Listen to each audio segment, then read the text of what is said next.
Кто людям помогает, тот тратит время с пользой. Так считают активисты Общества татарской культуры, Исламского молодежного центра при Духовном управлении мусульман и Союза мусульманок Мордовии. Для ребят из детского приюта «Надежда» они подготовили благотворительную акцию «Сладкий Рамадан». Сейчас идет священный для мусульман месяц Рамадан, и вот этот месяц мусульмане стараются делать побольше добрых дел.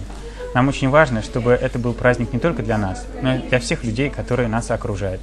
И мы стараемся сделать праздник для людей, которые рядом с нами, и прежде всего для детей-сирот, которым, может быть, праздника в жизни иногда не хватает. И нам приятно видеть их радостные лица, когда они видят то, что мы для них приготовили. Вожатые педагогического отряда «Аль-Ансар» порадовали ребят праздничным концертом. Здесь были детские песни, стихи, викторины и даже сказки на английском языке. После концерта всех воспитанников приюта ждал сладкий стол с фруктами и национальными лакомствами. Я думаю, что девочки, которые участвовали, они очень старались. И кто нам показывал, они тоже очень старались. И я думаю, что надо сказать всем спасибо, что устроили этот праздник. Приют «Надежда» – частый и благодарный участник сладкого Рамадана. В планах организаторов провести акции в детских домах районов республики.